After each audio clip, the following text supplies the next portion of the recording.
కూర్చున్నా లేచినా, త్రోవను వెళ్తున్నా, జీవితంలో ఎన్ని పోరాటాలు ఎదురైనా, అది ఆర్థిక పోరాటమో, అనారోగ్య పోరాటమో, ఆత్మీయ పోరాటమో, కుటుంబంలో నెమ్మది లేని పోరాటమో, ఏ పోరాటంతో నువ్వు వచ్చావో నాకు తెలియదు, కానీ గుండెల్లో ఈ మాట స్థిరపరచుకో. నా దేవుడు నా పక్షమున, మన దేవుడు మన పక్షమున యుద్ధము చేయును గనుక మనం ఎన్నటికీ ఓడిపోము. Praise the lord. అవును, మన దేవుడు ఎవరి పక్షాన యుద్ధం చేస్తాడు? శత్రు పక్షాన. మన దేవుడు విరోధి పక్షాన యుద్ధం చేస్తాడా? ఇప్పుడు భారతదేశపు సైనికుడు ఉన్నాడు, పాకిస్తాన్కి మన భారతదేశానికి యుద్ధం వచ్చిందనుకోండి, భారతదేశ సైనికుడు ఏ దేశం పక్షాన యుద్ధం చేస్తాడు? నేనంట, ఒక సైనికుడికే అంత నీతి ఉంటే సైన్యములకు అధిపతి యెహోవా ఇంకెంత నీతి కలిగిన వాడు కదా. భారతదేశంలో క్రికెట్ అభ్యాసం చేసిన ఒక క్రికెటర్, క్రికెట్ పోటీ వచ్చిందనుకోండి, ఏ దేశం పక్షాన ఆట ఆడతాడు? భారతదేశ ఆటగాడు భారతదేశ పక్షాన ఆట ఆడతాడు. భారతదేశ సైనికుడు భారతదేశ సైన్యం పక్షాన పోరాడటం ప్రారంభిస్తాడు. ఈ దేశస్థుడు ఈ దేశ పక్షాన ఎలా యుద్ధం చేస్తాడో, నీ దేవుడు జీవిత రంగంలో ఎదురయ్యే ప్రతి పోరాటంలో నీ పక్షాన నిలవబడి ఆయన యుద్ధం చేసి అపవాదికి అపజయం, నీకు జయాన్ని దేవుడు అనుగ్రహించునుగాక. ఒకవేళ మీరు అనొచ్చు, అన్నయ్య ఆ మధ్య భారతదేశపు సైనికుల్లో ఒక ఆయన భారతదేశానికి చెందిన రహస్య కాగితాలన్నీ పలానా శత్రు దేశానికి పంపించి ఆ దేశ పక్షాన పరోక్షంగా యుద్ధం చేసాడట కదా. ఆ సైనికులు నమ్మదగిన వారు కాదేమో. నీవు నమ్మిన నీ దేవుడు ఎంతైనా నమ్మదగినవాడు. ఎంత నమ్మదగినవాడు? పెద్దగా చెప్పాలి. ఇంత ఇంత ఇంత ఎంత ఎంత ఎంత నువ్వు కొలవలేనంత నమ్మదగినవాడు. అందుకనే కూర్చున్న లేచిన ఈ భక్తి జీవితం నేను చేయలేను అని అనుకోకు. ఈ పరిశుద్ధ జీవితం జీవించడం నా వల్ల కాదు అని అనుకోకు. అయ్యో ఈ పాపలోకంలో పవిత్రంగా బ్రతకటం నా వల్ల కాదు అని అనుకోకు. ఈ ఘనమైన దేవుని సేవ చేయటం నా వల్ల కాదు అని అనుకోకు. నువ్వు కాదు సేవ చేసేది, నీ దేవుడు నీ చేత సేవ చేయిస్తాడు. నీవు కాదు యుద్ధం చేసేది, నీ పక్షాన దేవుడే నిలవబడి ఆయన యుద్ధం చేయటం ప్రారంభిస్తాడు. కూర్చున్నా లేచిన మన దేవుడు, పెద్దగా చెప్పండి రా తల్లి, మన దేవుడు మన పక్షమున యుద్ధము చేయును గనుక మనం ఎన్నటికీ ఓడిపోము.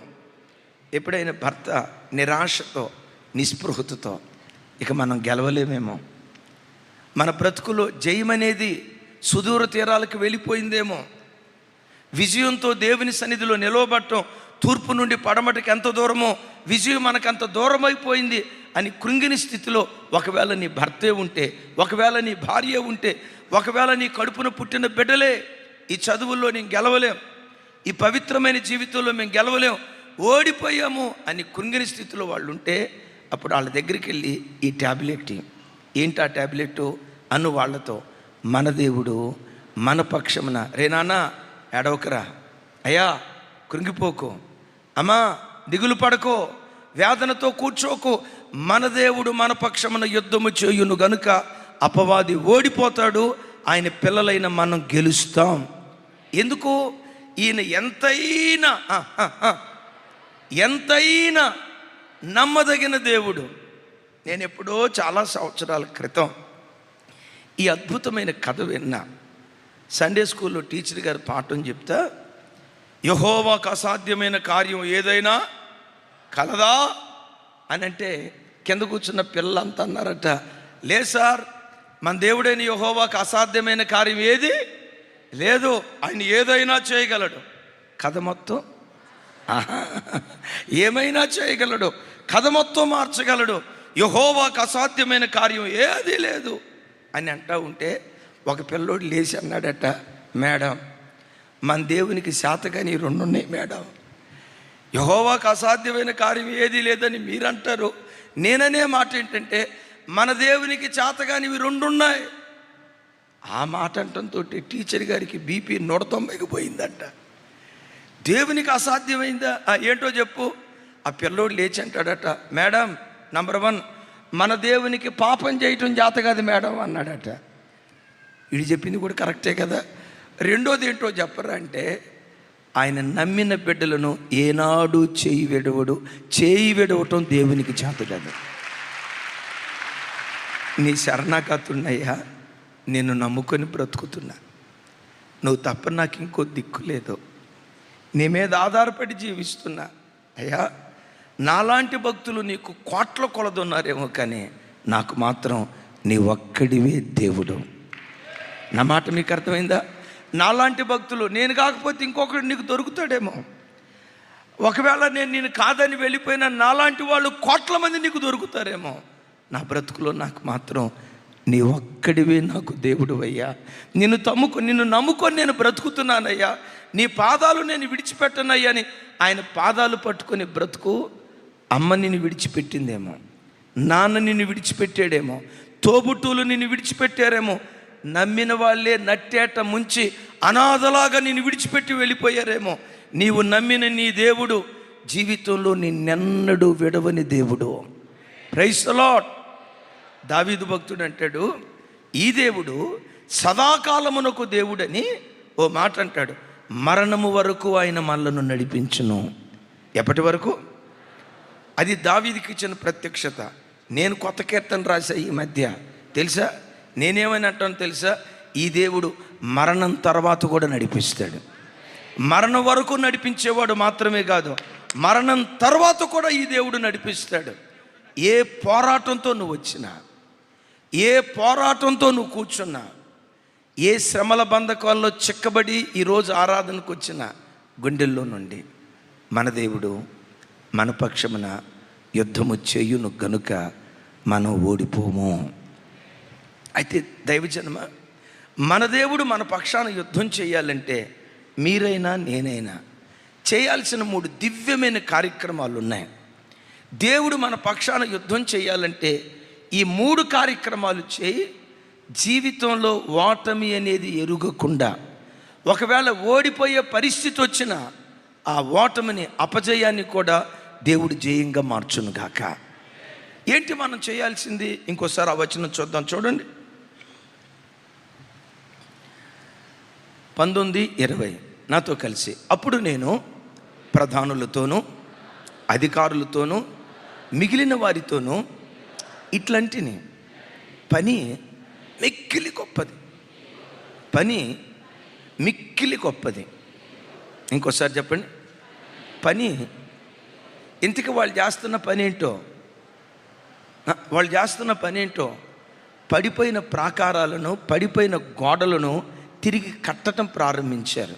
దైవజనమ, ఈ సృష్టిలో పనులన్నిటిలో గొప్ప పని ఏంటో తెలుసా?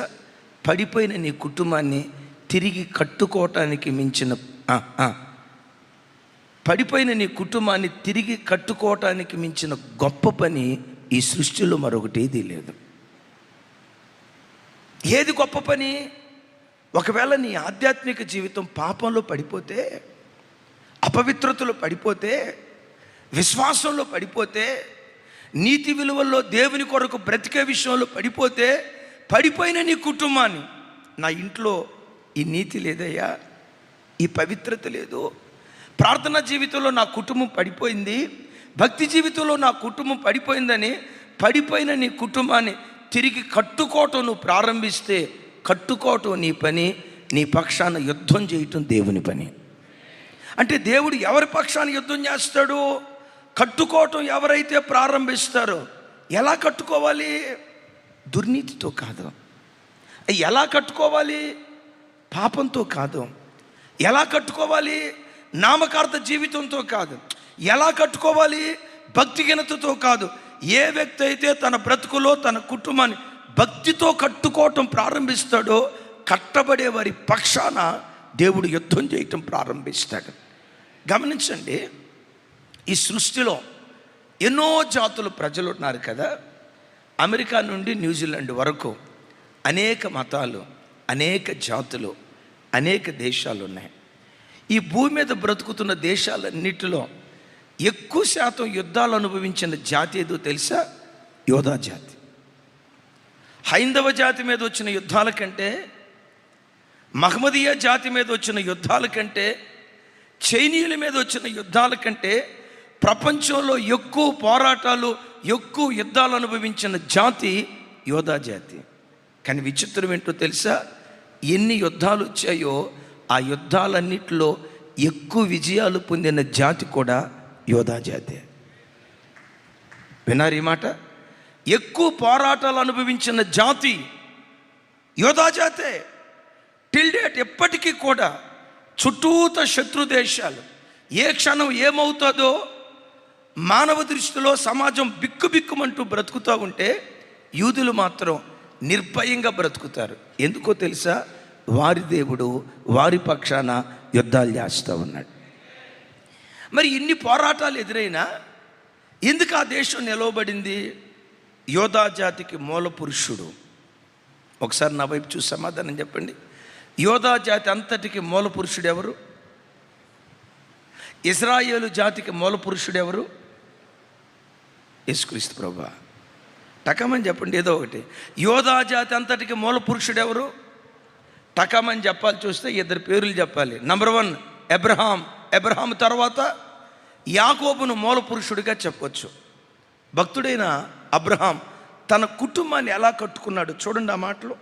ఆదికాండం 18వ అధ్యాయం. ఆదికాండం 18వ అధ్యాయం 18-19 వచనాలు నేను చదువుతాను. నాతో కలిసి అందరూ చెప్పడానికి ప్రయత్నం చేయండి. కొంచెం పెద్దగా. అబ్రహాము వినపడలా.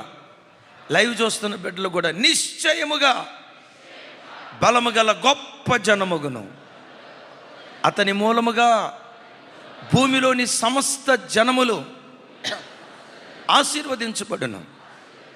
ఎట్లనగా యెహోవా అబ్రహామును గూర్చి చెప్పినది అతనికి కలుగ చేయునట్లు తన తరువాత తన పిల్లలను తన ఇంటివారును నీతి న్యాయములు జరిగించుచు యెహోవా మార్గమును గైకొనున్నట్లుగా అతడు వారికి ఆజ్ఞాపించినట్లు నేను అతనిని ఎరిగి ఉన్నాను. చప్పలు కొడితే సైకో స్తోత్రాలు చెప్దా. ఒకసారి బైబిల్ తెరుస్తారా? ఒకసారి బైబిల్ తెరుస్తారా? ఆ వచనం మీద చేయి పెట్టండి. నా వైపు చూడండి. ఆ వచనం మీద చేయి పెట్టండి. అబ్రహామును గూర్చి దేవుడు అంటాడు, టకమని చెప్పండి. అబ్రహాము నిశ్చయముగా, ఇంకోసారి అనండి, నిశ్చయముగా బలము గల గొప్ప జనమగును, అతని మూలముగా భూలోకములో ఉన్న వంశములన్నీ ఆశీర్వదించబడునుగాక. ఈ వచనం మనందరి కుటుంబాల్లో దేవుడు స్థిరపరచునుగాక. అయ్యా, అబ్రహాము బలమగల గొప్ప జనమగును ఎందుకన్నావు? అతని మూలంగా భూమిలోనున్న వంశములన్నీ ఆశీర్వదించబడతాయి అని ఎందుకన్నావు అంటాడు. అబ్రహాము తన ఇంటిని ఎలా కట్టుకున్నాడో తెలుసా? తాను, తన పిల్లలు, తన ఇంటివారు యెహోవా మార్గమును అనుసరించి నడుచుకున్నట్లుగా తాను, తన పిల్లలు, తన ఇంటివారు నీతి న్యాయములు గైకొనున్నట్లుగా ఒక నీతియుక్తమైన కుటుంబంగా తన కుటుంబాన్ని కట్టుకుంటున్నాడు. యెహోవా మార్గాన్ని అనుసరించే కుటుంబంగా తన కుటుంబాన్ని కట్టుకుంటున్నాడు.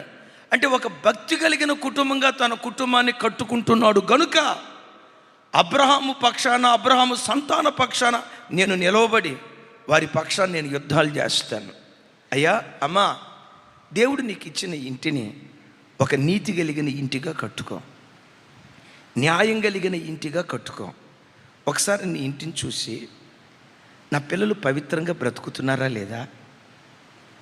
నా ఇంట్లో ప్రార్థన జరుగుతుందా లేదా?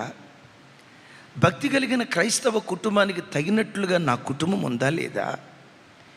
నేను నిఖార్సైన భక్తి జీవితం చేస్తున్నానా, నామకార్థ క్రైస్తవ జీవితం చేస్తున్నానా?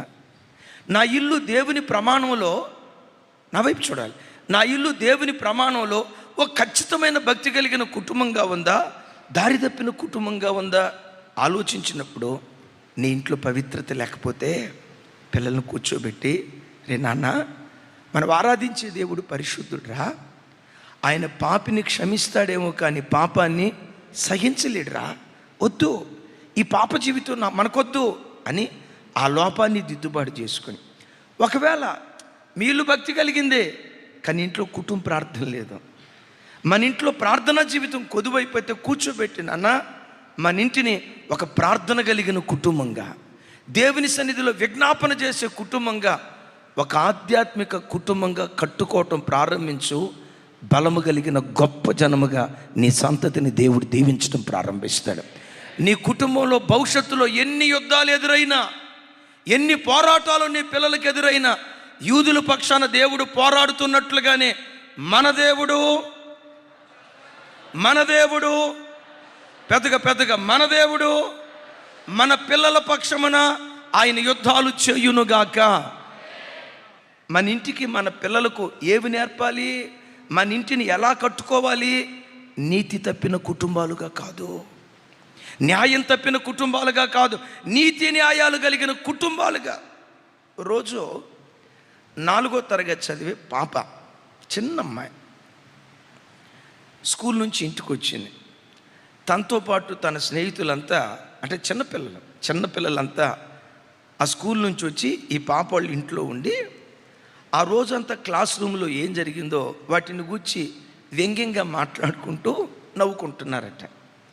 ఈలోపు ఒక పాప ఆ రోజు క్లాసులో మ్యాథ్స్ టీచర్, ఇంగ్లీష్ టీచర్, తను ఎట్లా నడిచింది, తన హావభావాలు ఎలా ఉన్నాయి, తను ఎలా కులికింది, తన మాట తీరు ఎలా ఉంది అని ఆ క్లాస్ టీచర్ను గురించి వ్యంగ్యంగా మాట్లాడుతుందట. ఆ మాటలు విని ఈ ఇంటి అమ్మాయి కూడా ఎకఎకలు పక్కపక్కలు నవ్వుతూ ఉంటే, తల్లి స్పీడ్గా ఇంట్లోకి వచ్చి లైట్ ఆఫ్ చేసి అందట, గెట్ అవుట్ ఫ్రమ్ హియర్, ఎక్కడి నుంచి వెళ్ళిపోండి అని స్విచ్ ఆఫ్ చేసేసి మందలించిందట. ఆ చిన్న కూతురు వచ్చి, మమ్మీ, నా స్నేహితుల ముందు నన్ను 4వ తరగతి పాప, నా స్నేహితుల ముందు నన్ను అవమానపరిచావు కదా, అట్లా లైట్ ఆపేసి గెట్ అవుట్ ఫ్రమ్ హియర్ అని ఎందుకు అన్నావు? అప్పుడు ఆ తల్లి చెప్పిందట, అమ్మా, నీకు టీచర్ అంటే నా తల్లి వయసు కదా, నీ తల్లి వయసు కదా, నా వయసు ఎంత ఉంటుందో టీచర్ వయసు అంత ఉంటుంది కదా, పెద్దోళ్ళను కూర్చి వెకిలిగా మాట్లాడొచ్చా? వాక్యం ఏమని రాస్తుంది?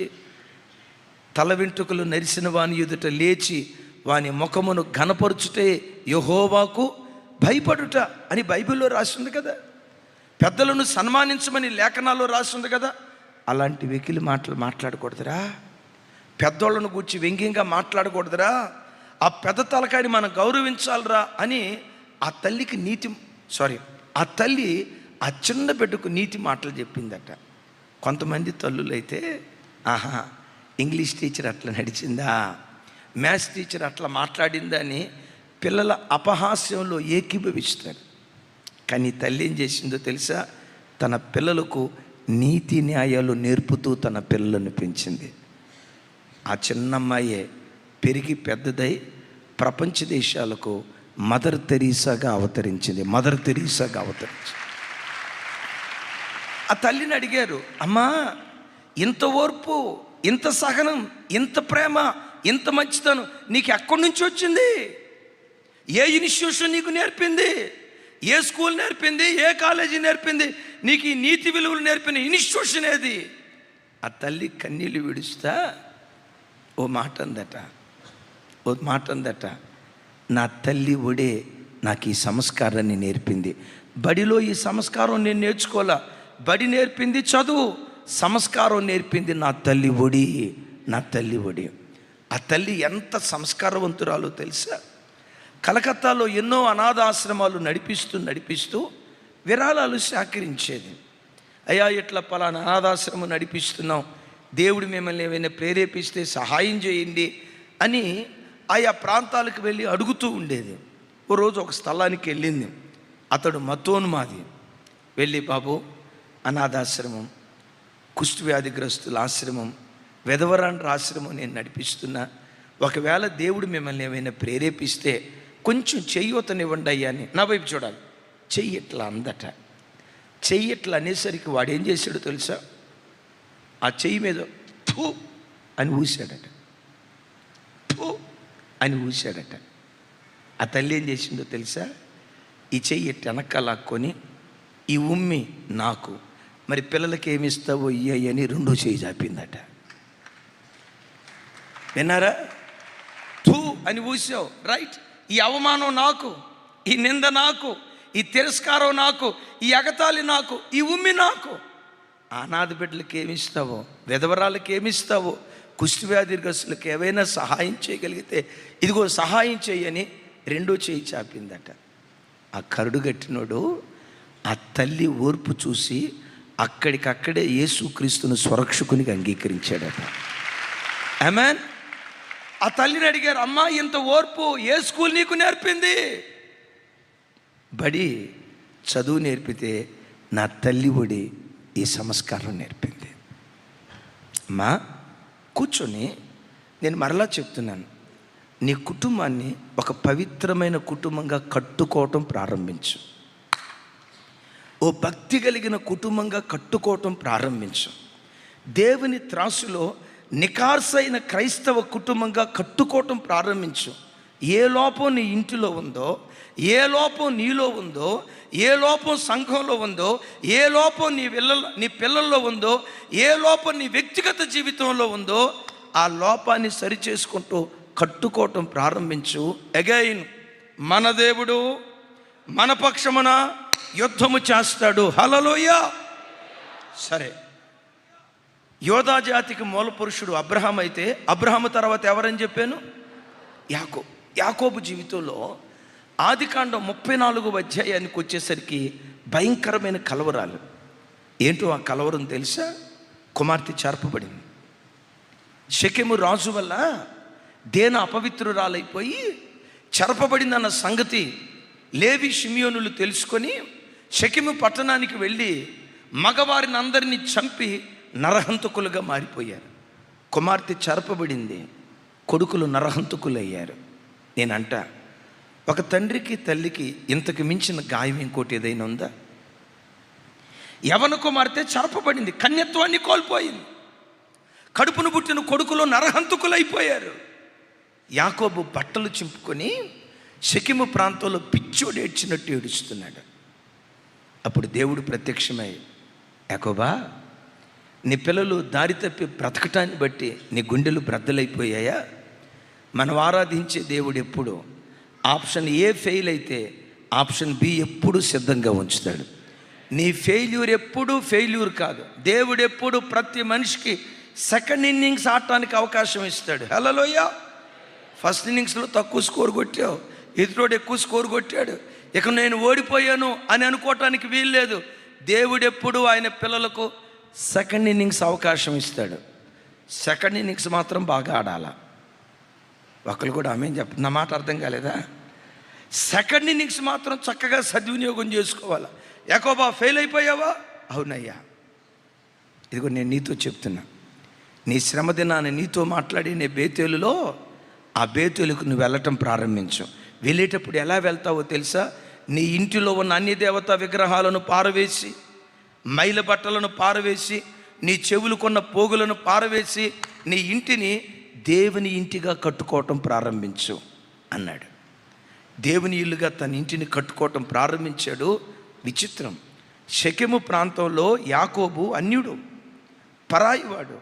ఇప్పుడు యాకోబు ఆ మార్గం గుండా వెళ్తూ ఉంటే యాకోబును చూసి సకల దేశాల ప్రజలు భయపడటం ప్రారంభించారట. చప్పలు కొడితే యేసయ్యకు స్తోత్రాలు చెప్పి. ఇట్లా అడిగితే మీకు అర్థం కాదు, కానీ మైనారిటీని చూసి మెజారిటీ వాళ్ళు భయపడతారా? మెజారిటీ వాళ్ళని చూసి మైనారిటీ వాళ్ళు భయపడతారా? ఆ దేశంలో యాకోబు మైనారిటీ, ఆ స్థానికులంతా మెజారిటీ. కానీ విచిత్రం ఏంటో తెలుసా? మైనారిటీ వాడిని చూసి మెజారిటీ వాళ్ళు భయపడటం ప్రారంభిస్తూ ఉన్నారు. బిడ్డలారా, మన జీవితాన్ని నీతియుక్తమైన జీవితాలుగా, మనలో ఉన్న పాపాన్ని పారవేసి, నీలో ఉన్న అపవిత్రపు కార్యక్రమాలు పారవేసి, దేవునికి ఆయాస్కరమైన గుణాలు పారవేసి ఓ భక్తి కలిగిన కుటుంబాలుగా ప్రతి క్రైస్తవ కుటుంబం తన జీవితాన్ని కట్టుకోగలిగితే ఈ మైనారిటీలను కూర్చున్న భయం మెజారిటీ ప్రజల్లో పుట్టించడానికి దేవుడు శక్తి కలిగిన వాడు. గట్టిగా చెప్దాం ఆమేన్. యాకోబు పక్షాన దేవుడు యుద్ధం చేయటానికి కారణం ఏంటంటే, యాకోబు తన కుటుంబాన్ని ఏం చేశాడు? కట్టుకోవటం ప్రారంభించాడు. తమ్ముడు, నా వైపు చూడు. భక్తి జీవితంలో నీ ఇంట్లో ఉన్న లోపం ఏంటో ఒకసారి ఆలోచించు.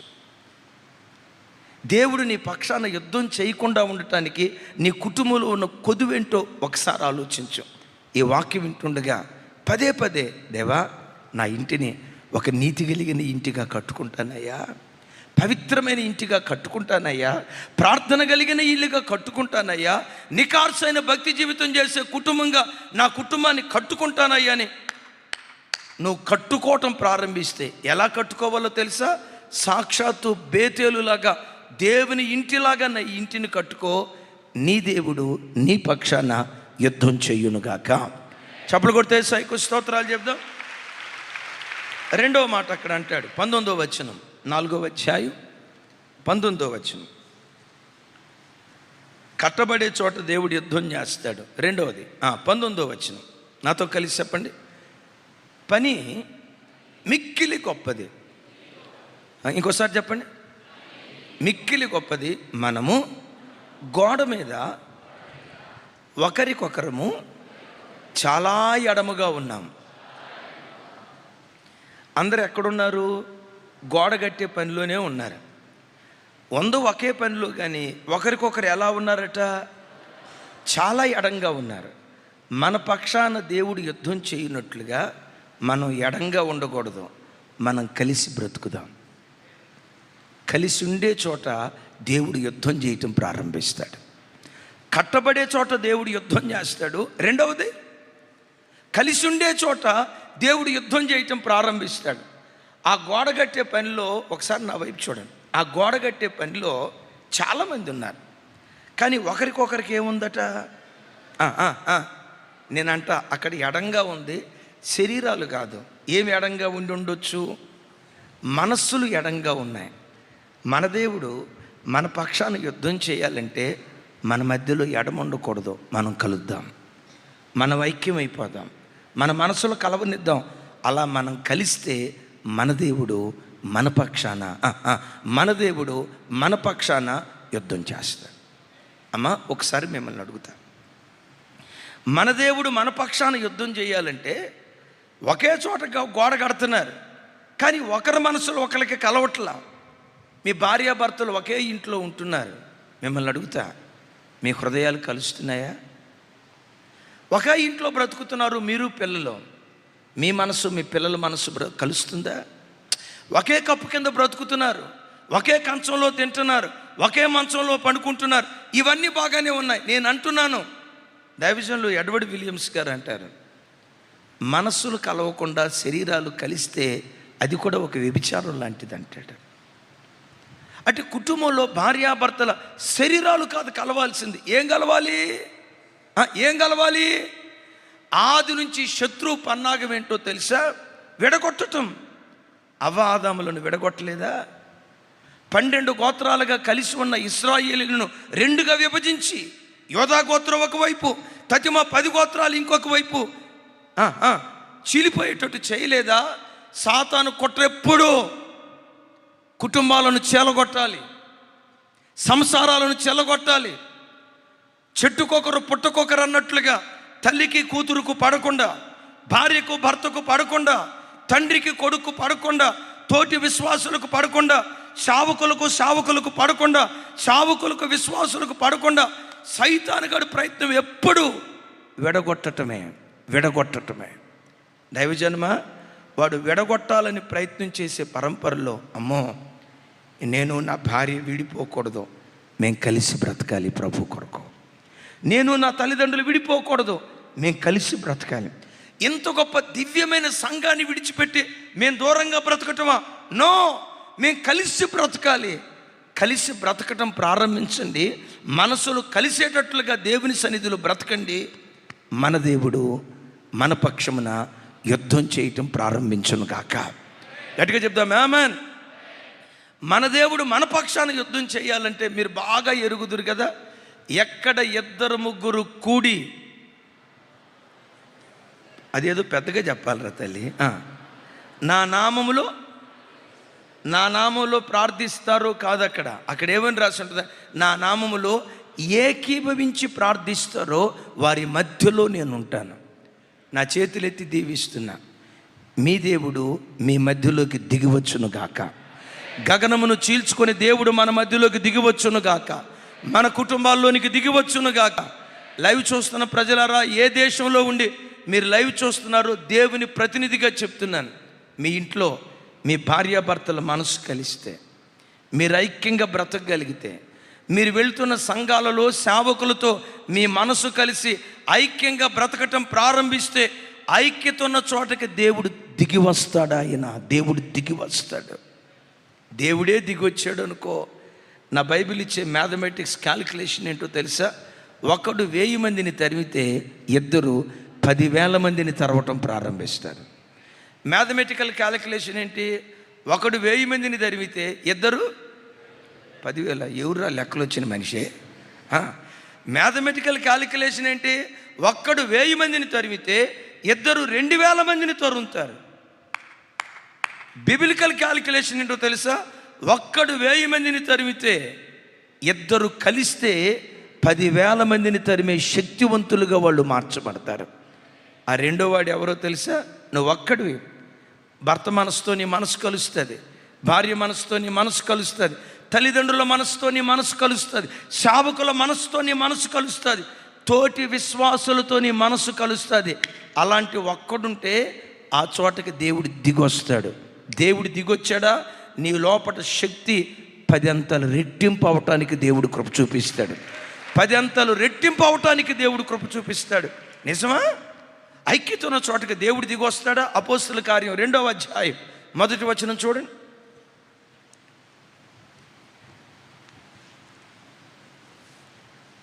నాతో కలిసి చెప్పండి. పెంతెకోస్తు పండగ దినము వచ్చినప్పుడు అందరూ ఒక చోట కూడి ఉండిరి. ఆగండి, ఇక్కడ నా వైపు చూడండి. పెంతెకోస్తు పండగ దినము వచ్చినప్పుడు అందరూ ఒక చోట ఎక్కడ కూడి ఉన్నారు? మేడగది మీద. ఆ మేడగది మీద అందరూ ఒక చోట కూడి ఉన్నప్పుడు ఆ స్థలానికి ఎవరు దిగొచ్చారు? కొంచెం గట్టిగా.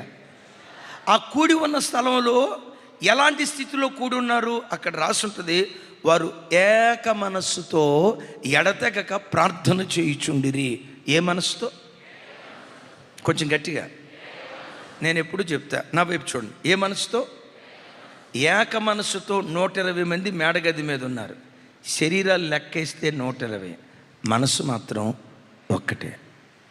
మనసు మాత్రం పరలోకంలో పరిశుద్ధాత్మ దేవుడు ఉండలేక అక్కడికి దిగొచ్చాడు. ఆత్మదేవుడు ఎప్పుడైతే దిగొచ్చాడో అద్భుతం. ఒకడు 1000 మందిని తరిమితే ఇద్దరు 10,000 మందిని తరుగుతారని రాస్తుంది కదా. ఎప్పుడైతే పరిశుద్ధాత్మ దేవుడు మేడగది మీదకి దిగొచ్చాడో ఒకేసారి క్రైస్తవ్యం ఉన్న పాటున 120 దేశాలకు విస్తరించడానికి దేవుడు కృప చూపించాడు. పరిశుద్ధాత్మ దేవుడు దిగొచ్చారు. పేతురు వల వేశాడు, 3,000 మంది రక్షించబడ్డారు. తర్వాత వల వేశాడు, 5,000 మంది రక్షించబడ్డారు. సువార్త ప్రకటిస్తే చాలు వేలు ఒకేసారి 120 దేశాలకు దేవుని రాజ్యం విస్తరించింది. ఎందుకో తెలుసా? ఆ 120 మంది మధ్యలోకి పరిశుద్ధాత్మ దేవుడు దిగొచ్చాడు. చప్పలు కొడితే సైకో స్తోత్రాలు చెప్దాం. గట్టిగా హల్లెలూయా. ఎట్లా సంఘం కానీ కుటుంబం కానీ కలిసి ఉండాలి? పౌలు గారు రోమాపత్రికలో మాట్లాడుతూ శరీరంలో అవయవాలు అనేకమై ఉన్నట్లుగా మనం అనేక అవయవాలమై ఉన్న ఒక్క శరీరమై ఉన్నాము అంటాడు. చూడండి ఆ మాట 12వ అధ్యాయం రోమీయులకు రాసిన పత్రిక 12వ అధ్యాయం 5వ వచనం.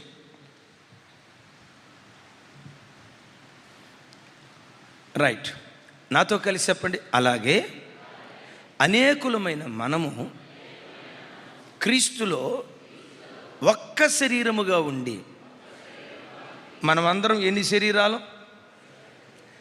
ఒక్క శరీరముగా ఉండి అనేక అవయవములై ఉన్నాము అంటాడు. హల్లెలూయా. ఇక నా వైపు చూడండి. ఒకే శరీరము, అనేక కుటుంబం ఉంది, 10 మంది ఉన్నారు. శరీరం ఒకటే, అవయవాలు అనేకం. సంఘం ఉంది, శరీరం ఒక్కటే, అవయవాలు అనేకం. కన్నే శరీరం అంతా కాదు, చెవే శరీరం అంతా కాదు. ఒక శరీరం అనేక అవయవాల సమ్మేళనం ఎలాగో సంఘం కూడా అనేక మంది విశ్వాసుల సమ్మేళనం. ఈ శరీరానికి ఉన్న ధర్మం ఏంటో తెలుసా? ఒక అవయవం మరొక అవయవం కొరకు బ్రతుకుతుంది, మరొక అవయవం కొరకు పనిచేస్తుంది. భార్య, నీవెవరి కొరకు? నీ భర్త కొరకు. ఓ భర్త, నీవెవరి కొరకు? నీ భార్య కొరకు. తల్లిదండ్రులారా, మీరు ఎవరి కొరకు? మీ పిల్లల కొరకు. సంఘస్థులారా, మీరు ఎవరి కొరకు? సంఘం కొరకు. సేవకులారా, మీరెవరి కొరకు? సంఘానికి వచ్చే విశ్వాసుల కొరకు. ఒక అవయవము ఇంకొక అవయవం కొరకు పనిచేస్తుంది.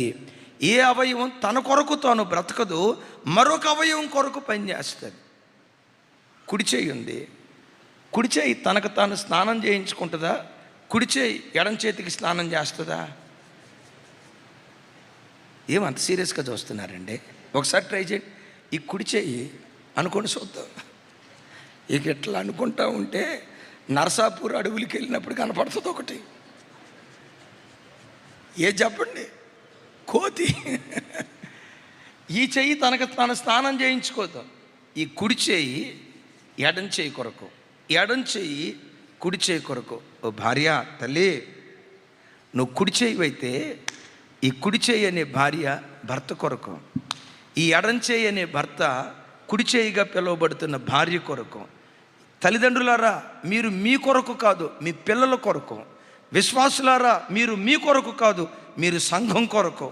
సేవకులారా, మీరు మీ కొరకు కాదు, విశ్వాసుల కొరకు ఒకరికొకరు బ్రతికేటట్లుగా ఉందుముగాక. ఈ అవయవాలు ఒకదాని కోసం ఒకటి బ్రతికేటప్పుడు చిన్న చిన్న పొరపాట్లు జరిగాయి అనుకోండి. ఇప్పుడు వాడు మంచి ఆకలితో వచ్చాడు, ఆవురావురమంట అన్నం తింటున్నాడు. ఈ అన్నం నవిలే పరంపరలో గమనించండి, ఈ ఏమంటారు దీన్ని, ఈ దవడని ఆ స్పీడ్గా తినే పరంపరలో కొరికాడు. మాంసం ముక్క దొరకలేదనో, అదే మాంసం ముక్క అనుకోనో దవడను కొరికాడు. దవడ ఎప్పుడైనా, ఎరా 32 పళ్ళారా, నన్ను కొరుకుతారా, ఆగని మీ పని చెప్తానని దవడని పళ్ళు కొరికినందుకు చెప్పు తీసుకొని ఎవడైనా దంతాలను పెటాపెట కొట్టుకుంటాడా? కొట్టుకోవడం. ఈ శరీరానికి ఉన్న గుణం ఏంటో తెలుసా? ఒక అవయవపు బలహీనతను మరొక అవయవం భరిస్తుంది. హల్లెలూయ. పెద్దగా చెప్దాం, హల్లెలూయ. ఎట్లా ఉంటాయో చూడండి. మనిషి నడుచుకుంటా వెళ్తున్నాడు, ముళ్ళు కస్సమని గుచ్చుకొని, ముళ్ళు గుచ్చుకోవటంతో నోరు, వీడికి ఒకసారి అట్ట గుచ్చుకుంటే కానీ వీడు ఒక మాట వింటాడా? చూసుకొని నడవాలని తెలియదా అని కౌంటర్ అయ్యేది. వాడు తెలిసి తొక్కినా తెలియక తొక్కినా ముళ్ళు గుచ్చుకోవటంతో నోరేమంటుంది? అమ్మ అందా, ఒకేసారి అబ్బా అంటుంది. కళ్ళు ఏం చేస్తాయి? బిడ్డలారా, కుటుంబంలో ఎప్పుడైనా ఎవరైనా నొప్పితో వస్తే, భర్త వ్యాపారంలో నష్టపోయాడు, వెంటనే సెటైర్ వేయకు. నేను చెప్పిన మాట ఏం లేదు కాబట్టి నీకన్నా, నేను అప్పుడే చెప్పా నష్టం వస్తుందని. మరి అక్క ప్రవక్త మరి వింటారు. నేను అప్పుడే చెప్పా, నా మాట వినవుగా, ఒక్క మాట కూడా అంత ఒంటెద్దు పోకడని ఇది. గమనించండి, కాలుకు ముళ్ళు గుచ్చుకొని అల్లాడుతూ ఉంటే నీ వేసే సెటైర్ ఉందే, ఈ నొప్పి కంటే ఆ నొప్పి ఎక్కువైపోద్ది. వింటున్నారా? ప్రతి కష్టంలో శరీరంలో ఉన్న ప్రతి అవయవం పాలిభాగస్తులు అవుతుంది. నోరు అబ్బా అంటుంది, కళ్ళు కన్నీళ్లు గారుస్తాయి. ఆ తర్వాత కానీ ఈ నొప్పి మానాలంటే ఆయింట్మెంట్ రాయాలి, ఏ డాక్టర్ గారి దగ్గరికి పోయి వెళ్ళాలి, టీటీ ఇంజెక్షన్ తీసుకోవాలి. ఆ తర్వాత కార్యక్రమం. విన్నారు ఈ మాట? మనం ఒకే శరీరములో వివిధమైన అవయవాలు. ఈ అవయవాలు ఎలా ఉండాలి? ఒకదానితో ఒకటి కలిసి బ్రతికితే. మరలా నేను అంటాను, కలిసి ఉండే చోట దేవుడు ఉంటాడు. దేవుడు ఉన్నాడా? మన దేవుడు మన పక్షాన యుద్ధం చెయ్యును గాక. గట్టిగా చెప్దాం ఆమేన్. ఒకవేళ అవయవాల మధ్యలో గొడవ జరిగిందనుకో, నేనంట అవయవాల మధ్యలో గొడవ జరిగితే ఎట్టుంటుందో సంఘాలలో గొడవలు జరిగితే అంతే ఉంటుంది. కుటుంబాల్లో గొడవలు జరిగితే అలాగే ఉంటుంది. ఓసారి కళ్ళు సరిగా కనపట్లేదని డాక్టర్ గారి దగ్గరికి వెళ్తే కళ్ళజోడు ఇచ్చాడట. ఆ రోజు నుంచి శుభ్రంగా కళ్ళజోడు పెట్టుకుంటున్నాడు, కళ్ళజోడుతో తిరుగుతూ ఉన్నాడు. అటు ఇటు ఒక 2-3 సంవత్సరాలు కళ్ళజోడు పెట్టుకున్నాడు.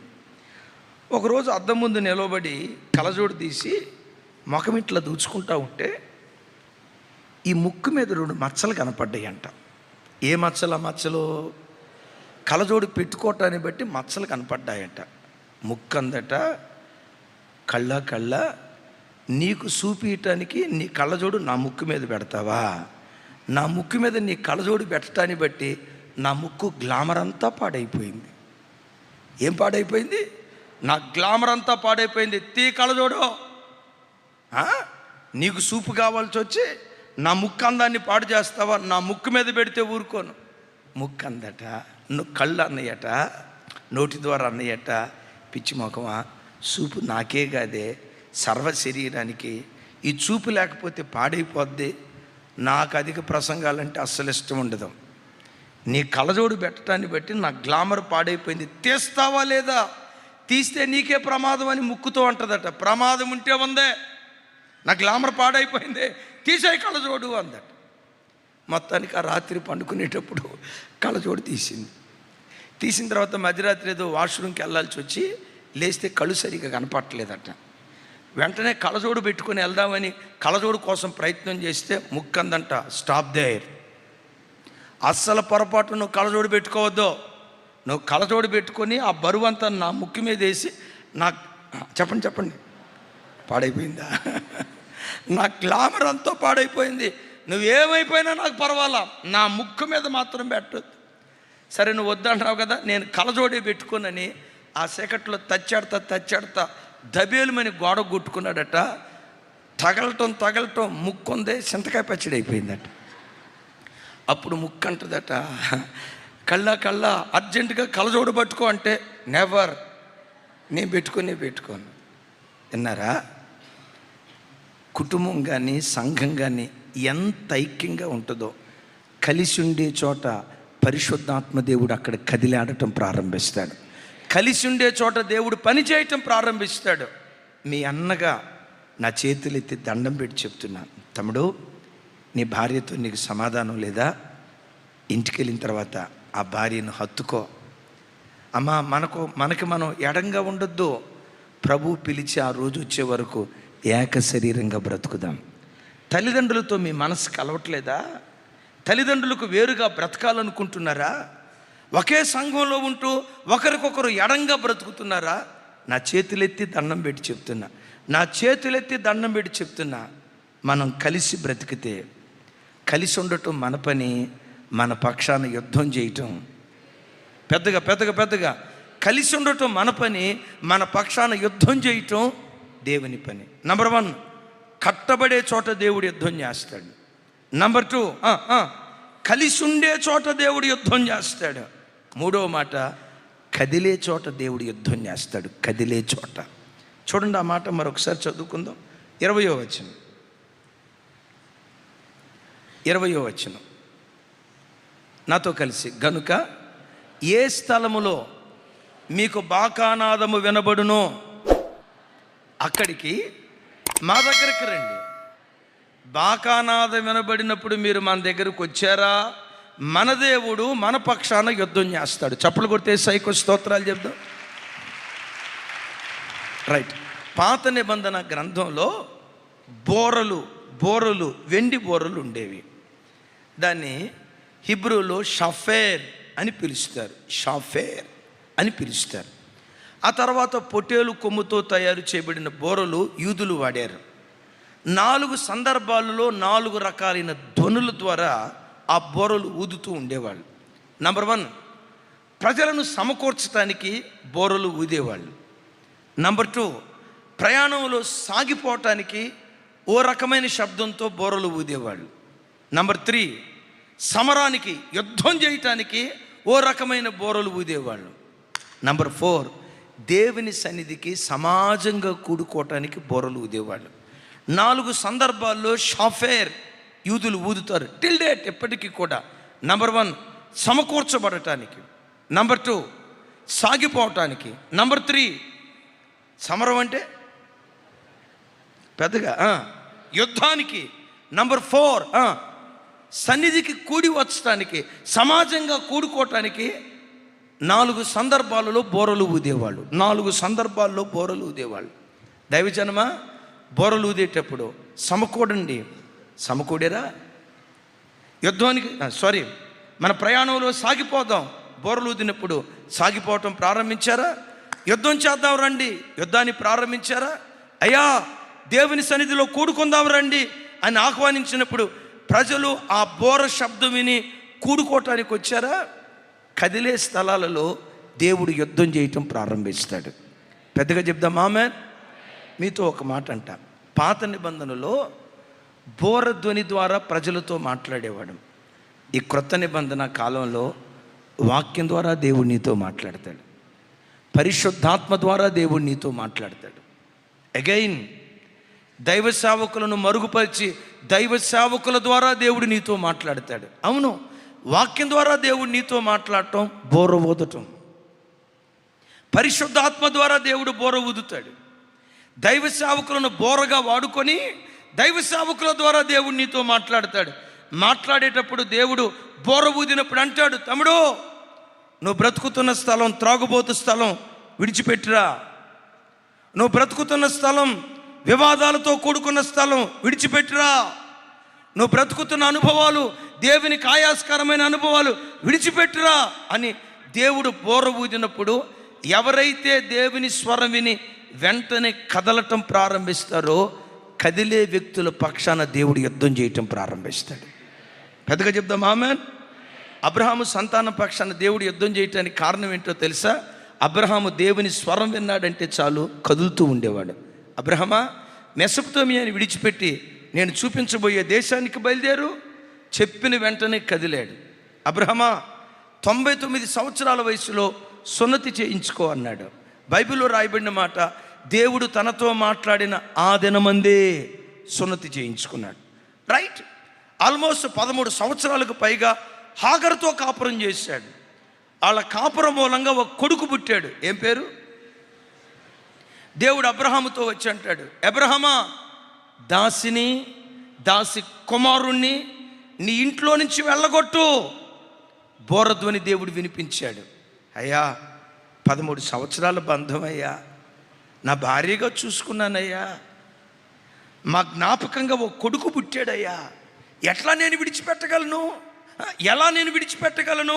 హాగరుతో నా ప్రాణం, హాగరుతో కాకపోయినా ఇస్మాయిలుతో నా ప్రాణం పెనవేయబడింది, ఎలా విడిచిపెట్టగలనయ్యా అని ఎదురు మాట మాట్లాడకుండా బోరధ్వని విన్న వెంటనే 13 సంవత్సరాల బంధాన్ని తెంచుకోవటానికి సిద్ధపడ్డాడు. గనుక అబ్రహాము పక్షాన దేవుడు యుద్ధం చేశాడు. అబ్రహాము సంతాన పక్షాన దేవుడు యుద్ధం చేశాడు. అయ్యా ఒకసారి నా వైపు చూడండి. ఒకవేళ నీకున్న కొన్ని దురలవాట్లు, ఆ సిగరెట్ల అలవాటు గడిచిన 15 సంవత్సరాలు బట్టి ఉందేమో, మానలేకపోతున్నానయ్యా. 10 సంవత్సరాల నుంచి ఆ తాగుడు వ్యసనం నీకుందేమో, మానలేకపోతున్నానయ్యా. నా మాట అర్థమవుతుందా?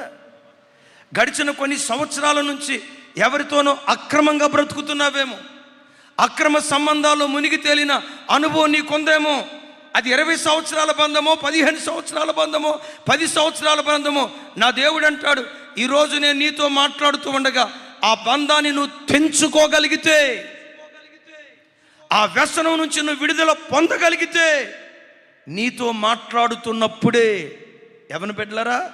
మీలో ఎవరైనా సెల్ ఫోన్లో ఫోర్నోగ్రఫీ వీడియోస్కి ఎడిక్ట్ అయిపోయారా? బానిసలైపోయారా? మానసిక వ్యభిచారులుగా, ఆధ్యాత్మిక వ్యభిచారులుగా ఆధ్యాత్మిక జీవితంలో మిగిలిపోయారా? అలవాటు 3 నెలల బట్టి ఉందో, 3 సంవత్సరాలు బట్టి ఉందో నాకు తెలియదు.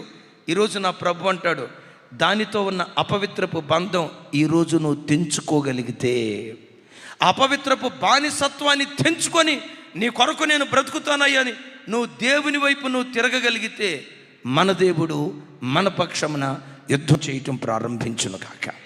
గట్టిగా చెప్దాం ఆమేన్. దైవ స్వరం విన్నప్పుడు కదలాలి. అవును, దైవజనుణ్ణి దేవుడు బోరగా వాడుకొని చాలాసార్లు పాత రోజుల్లో మనం ప్రార్థన చేసేటప్పుడు వాక్యానికి ముందు ఇలా ప్రార్థన చేసేవాళ్ళు, దేవా మీ సేవకుణ్ణి అనండి. ఆ తర్వాత మాట, మీ సేవకుణ్ణి బోరగా వాడుకోండి అయ్యా అని ప్రార్థన చేసేవాళ్ళం కదా. మీ సేవకుణ్ణి సిలువ చాటును మరుగుపరిచి బోరగా వాడుకోండి అయ్యా. అవును, బోర లాంటి ఈ సేవకుడు ప్రకటన చేస్తాడు, సమాజంగా కూడుకుందాం రండి, మాసాంతర కోటలో కూడుకుందాం రండి, రేపు 21 రోజుల ఉపవాస ప్రార్థన రాబోతుంది రండి, ఆల్ నైట్ ప్రేయర్ జరగబోతుంది రండి, శనివారం ఉపవాస ప్రార్థన జరగబోతుంది రండి. సమాజాన్ని సమకూర్చడానికి బోర ఊదినప్పుడు ఇశ్రాయేలీలు అప్పుడు వంట చేస్తున్న వాళ్ళు కూడా బోరధ్వని వినటంతో ఏం చేయాలి? ఇప్పుడే కదా వంట స్టార్ట్ చేసింది, ఇప్పుడే కదా భోజనం చేద్దామని ప్లేట్లో అన్నం పెట్టుకుంది, అన్నం తిన్న తర్వాత బయలుదేరదాంలే అనుకోవటానికి వీల్లేదు. మేఘం లేస్తే ఇశ్రాయేలీలు లేచారు, మేఘం సాగితే ఇప్పుడు భోజనం చేస్తూ ఉన్నాడు మనోడు, తినబోదామని ముద్ద నోట్లో పెట్టుకోబోయాడు, మేఘం లేచి సాగిపోతుంది. ఏం చేయాలి ఇశ్రాయేలీయుడు? ప్లేట్ ఎట్లాగే పట్టుకోవాలా?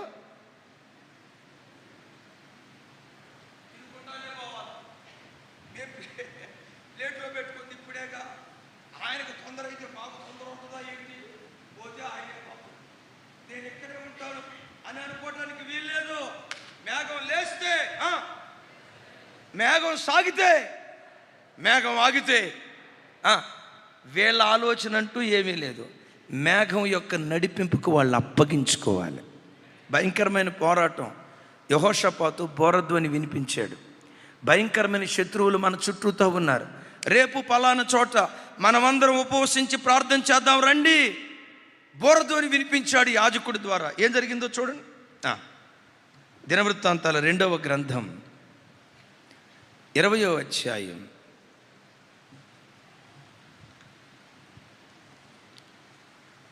13వ వచనం. నాతో కలిసి, యోధా వారందరూ తమ శిశువులతోనూ భార్యలతోనూ పిల్లలతోనూ యెహోవా సన్నిధిన నిలవబడిరి. చప్పలు కొడితే సైకు స్తోత్రాలు చెప్దాం. అందరూ నా వైపు, అందరం చప్పలు కొడితే సైకు స్తోత్రాలు చెప్దాం. ఇక నా వైపు చూడండి.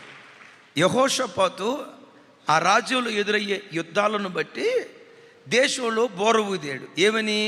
ఉపవసించి ప్రార్థన చేద్దాం రండి అనే బోర ఊదాడు. ఆ బోర వినటంతో బైబిల్లో రాయబడిన మాట, యోధా వారందరూ, అందరా కొందరా అంటే యోధా వారందరూ అంటే పురుషులను లెక్కించాడు ఇక్కడ, రైట్.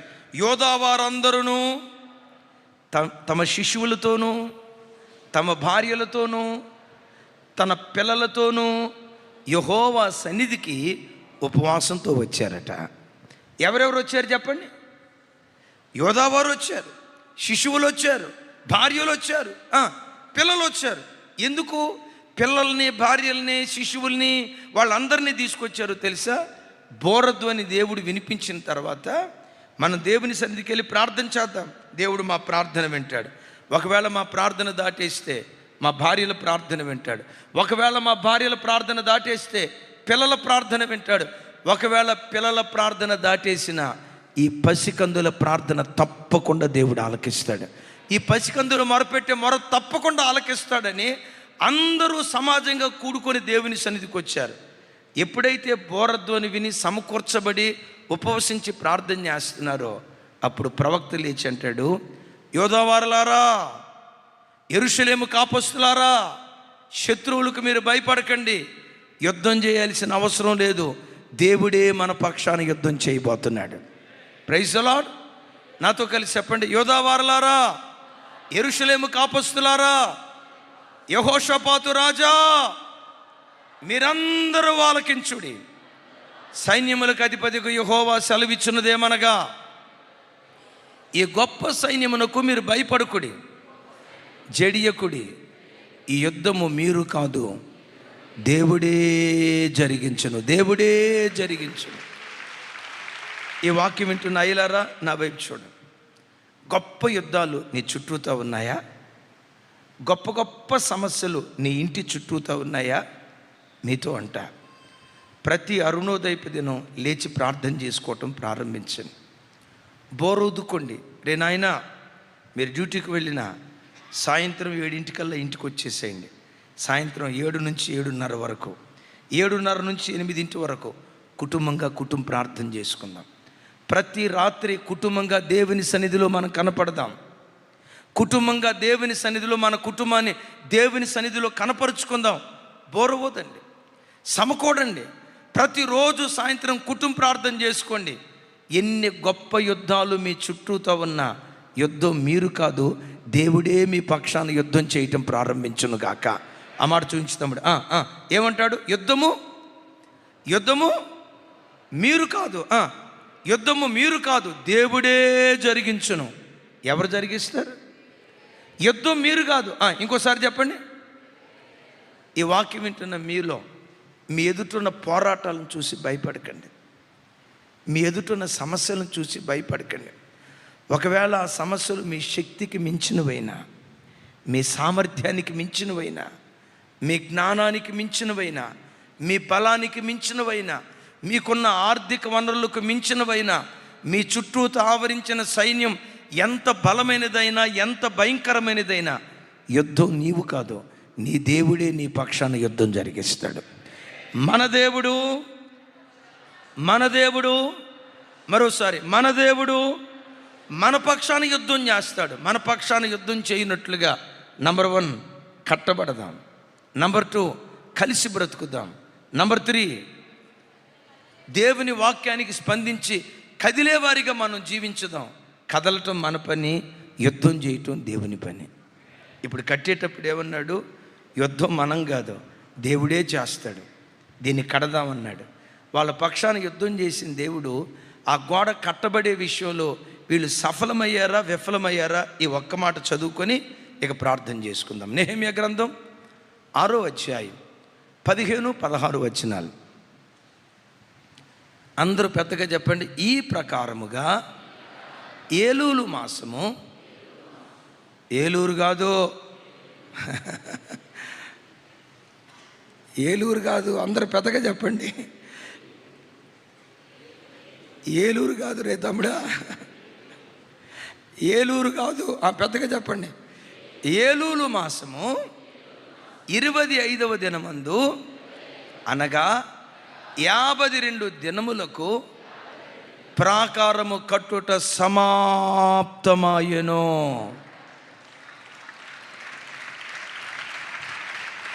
ఏం ప్రారంభించారు? ప్రాకారం కట్టడం ప్రారంభించారు. ప్రారంభించిన పని మధ్యలో ఆగిపోయిందా, సంపూర్తి అయిపోయిందా? సమాప్తమాయను. ఎన్ని రోజుల్లో? 52 రోజుల్లో గోడ కట్టడం సమాప్తమైంది. ఇప్పుడు గోడ కట్టడం సమాప్తం అవటానికి ఇది నెహెమ్యా వలన జరిగిందా, యూదుల వలన జరిగిందా, యాజకుల వలన జరిగిందా, అధిపతుల వలన జరిగిందా, ఎవరి వలన జరిగిందా అంటే ఇది మనుషుల వలన జరిగింది కాదు, దేవుని వలన జరిగింది. అదే 16వ వచనంలో అంటాడు. అందరూ అనండి. అయితే మా శత్రువులు ఈ సంగతి వినినప్పుడు మా చుట్టూ నుండ అన్యజనులందరూ జరిగిన పని చూసినప్పుడు ఏం చూశారు? నమ్మండి, నీ ఇంట్లో దేవుడు జరిగించబోయే అద్భుత కార్యాన్ని అన్ని జనులు చూడబోతున్నారు. నీ పిల్లల జీవితాల్లో దేవుడు జరిగించబోయే కార్యాన్ని అన్ని జనులు చూడబోతున్నారు. ఎవడెవడు నిన్ను చూసి ఎగతాళి చేశాడో, ఎగతాళిగా మాట్లాడాడో, నీ కుటుంబాన్ని అవహేళన చేశాడో, క్రైస్తవ్యాన్ని ఎగతాళి చేస్తూ ఎవడెవడైతే ఎగతాళి చేస్తూ అవహేళన చేస్తూ మాట్లాడాడో, ఆ అవహేళన చేసిన వాడే నీ ఇంటిలో దేవుడు జరిగించబోయే అద్భుత కార్యాన్ని వారు కన్నులారా చూచుదురుగాక. అన్యజనులందరూ జరిగిన పని చూచినప్పుడు వారు బహు అధైర్యపడిరి. ఎందుకు? అక్కడ ఒక అద్భుతమైన మాట అంటాడు. పెద్దగా చెప్పండి. ఏలయనగా ఈ పని మా వలన జరిగినదని వారు తెలుసుకొనిరి.